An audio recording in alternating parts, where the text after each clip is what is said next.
Assalamualaikum warahmatullahi wabarakatuh. Sobat seiman pena emas kehidupan, seperti yang kita tahu bahwa surah Al-Ikhlas atau biasa kebanyakan orang sebut kulhu, mempunyai banyak keutamaan ataupun khasiat. Berikut pena emas kehidupan akan membagi pengetahuan tentang waktu yang mustajabah atau utama dalam membaca kulhu, surah Al-Ikhlas. Silahkan simak videonya. Surat Al-Ikhlas, seperti surat-surat yang lain juga mempunyai banyak rahasia yang terkandung di dalamnya. Diberi nama surat Al-Ikhlas, lantaran dia menyelamatkan orang yang membacanya dari kesulitan dunia akhirat, dari kesusahan sakaratul maut, dari kesulitan kegelapan malam serta dari semua kesulitan kemungkinan di hari kiamat. Ternyata ada saat tertentu yang dianjurkan membaca surat Al-Ikhlas. Tersebut 9 saat yang disarankan untuk mengamalkan surat Al-Ikhlas. Pertama, waktu pagi dan sore hari.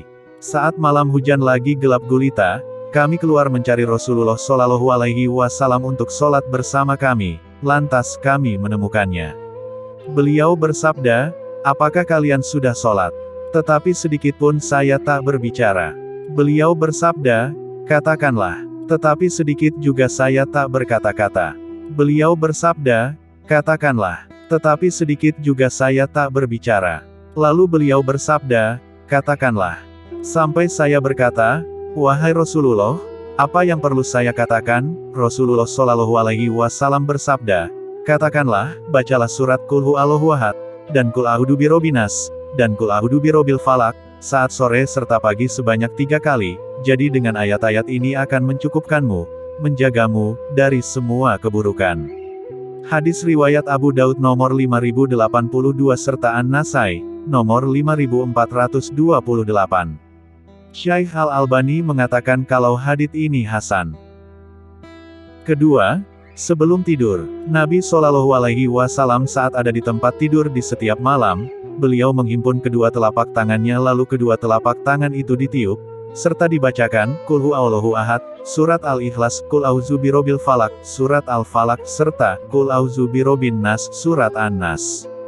Lalu beliau mengusapkan kedua telapak tangan tadi pada anggota badan yang dapat dijangkau, diawali dari kepala, muka, serta badan sisi depan. Beliau lakukan yang demikian sejumlah 3 kali. Hadis riwayat Bukhari nomor 5017. Ketiga, saat ingin meruqyah, membaca doa serta wirid untuk penyembuhan saat sakit. Dari Aisyah radhiyallahu anha, dia berkata, apabila Rasulullah Shallallahu Alaihi Wasallam akan tidur, beliau bakal meniupkan ke telapak tangannya sembari membaca Qul Huwallahu Ahad, surat Al-Ikhlas serta Muawwizatain, surat An-Nas serta Al-Falaq, lalu beliau mengusapkan ke berwajah serta semua badannya. Aisyah berkata, ketika beliau sakit, beliau menyuruhku melakukan hal semacam itu, sama dengan saat beliau akan tidur. Hadis riwayat Bukhari nomor 5748. Keempat, wirid selesai sholat. Setelah salam, Rasulullah Shallallahu Alaihi Wasallam memerintahkan padaku untuk membaca muawwizat di akhir sholat, sesudah salam.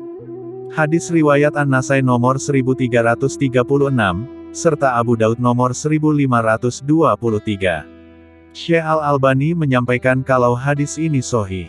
Yang disebut muawwizat yaitu, surat Al-Ikhlas, Al-Falaq, serta An-Nas, seperti dikatakan oleh Ibnu Hajar Al-Asqalani. Fathul Bari, halaman 9 nomor 62. Kelima, dibaca saat mengerjakan sholat sunnah fajar atau qobliyah subuh.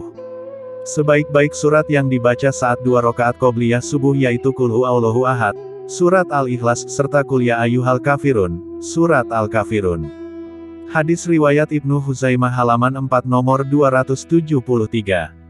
Syekh Al-Albani mengatakan dalam silsilah Ash-Shahihah kalau hadis ini sahih. Lihat dalam As-Silsilah Ash-Shahihah nomor 646. Hal ini dapat dikuatkan dengan hadis Ibnu Mas'ud yang akan disebutkan pada poin tersebut. Keenam, dibaca saat mengerjakan sholat sunnah ba'diyah maghrib. Aku tidak bisa mengkalkulasi lantaran begitu sering saya mendengar bacaan Rasulullah Shallallahu Alaihi Wasallam membaca surat pada sholat 2 rakaat ba'diyah maghrib, serta pada sholat 2 rakaat qobliyah subuh, yakni Qul Ya Ayyuhal Kafirun, surat Al-Kafirun, serta Qul Huwallahu Ahad, surat Al-Ikhlas.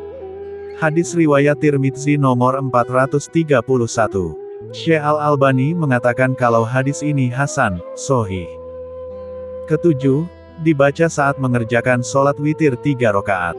Nabi Shallallahu Alaihi Wasallam membaca pada rakaat pertama, Sabbihisma Rabbikal A'la, surat Al-A'la pada rakaat kedua, Qul Ya Ayyuhal Kafirun, surat Al-Kafirun, serta pada rakaat ketiga, Qul Huwallahu Ahad, surat Al-Ikhlas serta Muawizatain, surat Al-Falaq serta An-Nas.